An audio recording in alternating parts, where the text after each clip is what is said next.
ಕೆಲವು ಸುದ್ದಿಗಳನ್ನ ಕೇಳಿದ ತಕ್ಷಣ ತುಂಬಾ ಸಂತೋಷ ಆಗುತ್ತೆ. ಆ ಥರ ಇವತ್ತು ವಿಷ್ಣುವರ್ಧನ್ ಅವರಿಗೆ ಕರ್ನಾಟಕ ರತ್ನ ಪ್ರಶಸ್ತಿ ಸಿಕ್ಕಿದೆ ಅಂತ ಕೇಳಿದಾಗ ಐ ಫೆಲ್ಟ್ ವೆರಿ ಗುಡ್. ಅದು ಐ ಥಿಂಕ್ ನಾವು ಇದ್ದಂಥ ಇಮೋಷನಲ್ ಕನೆಕ್ಷನೇ ಕಾರಣ ಅನ್ಸುತ್ತೆ ನನಗೆ.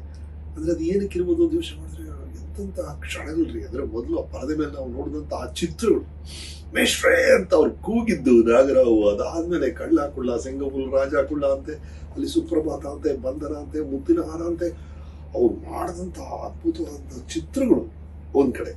ಇನ್ನೊಂದು ಕಡೆ ನನ್ನ ಪರ್ಸನಲ್ ಕನೆಕ್ಷನ್. ಅಂದರೆ ನಾನು ದೀಪಾವಳಿ ಚಿತ್ರ ಶೂಟಿಂಗ್ ನಡೀತಾ ಇರುತ್ತೆ. ನನಗೊಂದು ಸಣ್ಣ ಆಕ್ಸಿಡೆಂಟ್ ಆಗಿತ್ತು ಕಾಲಲ್ಲಿ, ಇನ್ನೂ ಫ್ರಾಕ್ಚರ್ ಹೀಲ್ ಆಗಿಲ್ಲ. ಆಗಲೇ ವಿಷ್ಣು ಸರ್ ಡೇಟ್ ಇದೆ ಅಂದ್ಬಿಟ್ಟು ನಾನು ಶೂಟಿಂಗ್ ಹೋಗಿದ್ದೆ. ವಿಷ್ಣು ಸರ್ ನೋಡಿದ್ರು, ಏನು ಬಂದ್ಬಿಡಿದೆಯಾ ಅವರು? Yes sir. ಕಾಲಿನೂ ಹೀಲ್ ಆಗಿಲ್ಲ. ಹೌದು ಸರ್, ನಿಮ್ಮ ಡೇಟು ಅಂತ ಹೇಳಿದ್ರು ಪ್ರೊಡ್ಯೂಸರ್ನ ಕರೆದು ಇಂಥ ಲೆಸನ್ ತೊಗೊಂಡ್ರು. ಅಂದರೆ ಅಲ್ಲಯ್ಯ, ಅವನೇನೋ ಸಿನ್ಸಿಯರ್ ಆಗಿ ಬರ್ತಾನೆ, ನೀವು ಯಾಕ್ರಿ ಕರೀತೀರಾ? ಇಲ್ಲ ಸರ್, ನಿಮ್ಮ ಡೇಟು, ನನ್ನ ಡೇಟ್ ಅವ್ನು ಮತ್ತೆ ಕೊಡ್ತೀನಿಯಾ, ನಾನು ಒಬ್ಬನೇ ಸ್ಟಾರ, ಇವರೆಲ್ಲ ಮನುಷ್ಯರಲ್ವಾ ಅಂತ ಹೇಳಿದ್ರು. ಅಂದರೆ ಅವ್ರಿಗೆ ಇದ್ದಿದ್ದಂಥ ಕೇರು ಪ್ರಾಬ್ಲಿ ಅದೊಂದು ಕಾರಣ ಇರ್ಬೋದು. ಈ ಥರ ಹಲವು ಕಾರಣಗಳು.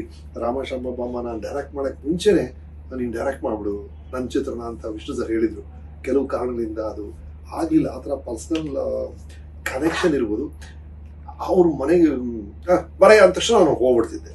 ಅವ್ರ ಜೊತೆ ಕಳೆದಂಥ ಆ ಕ್ಷಣಗಳು, ಅವರು ಒಂದು ಅರೇಬಿಯನ್ ಶೇಕ್ ಥರ ಒಂದು ಕಾಸ್ಟ್ಯೂಮ್ ಇತ್ತು, ಅದನ್ನು ಹಾಕ್ಕೊಂಡಿರೋರು, ಒಂದು ಸ್ಟೈನ್ಲೆಸ್ ಸ್ಟೀಲ್ ಕಪ್ಪಲ್ಲಿ ಇಬ್ಬರು ಕಾಫಿ ಕುಡಿತಾ ಮಾಡಿದಂಥ ಚರ್ಚೆಗಳು, ಅವರ ಶ್ರೀಧರ, ರಾಧಾಕೃಷ್ಣ, ಅವರ ಸ್ಟಾಫು, ಅವರು ಭಾರತೀಯಮ್ಮನ್ನ ಅವ್ರು ಕೊಡ್ತಿದ್ದಂಥ ಗೌರವ, ಅವರ ಸಂಬಂಧ, ಕೀರ್ತಿ, ಅನಿ, ಅವರು, ಚಂದನ, ಆ ಎಂಟೈರ್ ಗ್ರೂಪ್, ಆ ಇಡೀ ಫ್ಯಾಮಿಲಿಯಲ್ಲಿ ಇದ್ದಂಥ ವ್ಯಾಲ್ಯೂಸು, ಆ ಮೌಲ್ಯಗಳು, ಆ ಆತ್ಮೀಯತೆ, ಈ ಥರ ಹಲವು ವಿಷಯಗಳು ಎಲ್ಲ ಸೇರಿ ಈ ಇಮೋಷನಿಗೆ ಕಾರಣ ಅನ್ಸುತ್ತೆ. ಅದೇ ಮುಖ್ಯ ರೀ. ಅಂದರೆ ಯಾರೊಬ್ರು ಹಿರಿಯರು ನಮ್ಮನ್ನು ಅಗಲಿದಾಗ ಅವರು ಬಿಟ್ಟು ಹೋದಂಥ ನೆನಪುಗಳು, ಅಂದರೆ ನನ್ನ ಮತ್ತು ವಿಷ್ಣು ಸರ್ ಮಧ್ಯೆ ನನಗಿರುವಂಥ ಎಲ್ಲ ನೆನಪುಗಳು ಬಹಳ ಹಿತವಾದ ನೆನಪುಗಳು. ಒಂದು ಕಹಿ ನೆನಪಿಲ್ಲ ರೀ. ಪ್ರಾಬ್ಲಿ ಆ ಕಾರಣ ಇರಬೇಕು. ನನಗಂತೂ ಪರ್ಸನಲಿ ಖುಷಿ ಆಯಿತು. ಆ್ಯಂಡ್ ಅಫ್ಕೋರ್ಸ್ ಕನ್ನಡ ಚಿತ್ರರಂಗಕ್ಕೆ ಅವ್ರು ಕೊಟ್ಟಂಥ ಕೊಡುಗೆ ಅಪಾರ. ಅವರ ಕನ್ನಡದ ಉಚ್ಚಾರಣೆ ಇರ್ಬೋದು, ಅವರ ಗೆಸ್ಚರ್ಸ್ ಇರ್ಬೋದು, ಅವರ ಬಾಡಿ ಲ್ಯಾಂಗ್ವೇಜ್ ಇರ್ಬೋದು, ಅವರ ಸ್ಟೈಲ್ ಇರ್ಬೋದು, ಅದು ಎಲ್ಲವೂ ಬಹಳ ಇಷ್ಟ ಆಗ್ತಿತ್ತು ಕನ್ನಡಿಗರಿಗೆ. ಅದೇ ಕನ್ನಡಿಗರ ಪ್ರೀತಿಯನ್ನು ಅರ್ಥ ಮಾಡಿಕೊಂಡು ಸರ್ಕಾರ ಈಗ ಅವರಿಗೆ ಕರ್ನಾಟಕ ರತ್ನವನ್ನು ಘೋಷಿಸಿದೆ.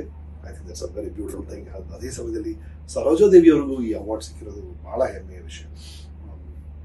ಆ ಟೈಮಲ್ಲಿ ರೀ ಕಂಟಿನ್ಯೂಸ್ಲಿ 30, 40, 50 ವರ್ಷ ಸೂಪರ್ ಸ್ಟಾರ್ ಆಗಿದ್ದವರು ಅಂದರೆ ಸರೋಜಾದೇವಿ ಅವರು.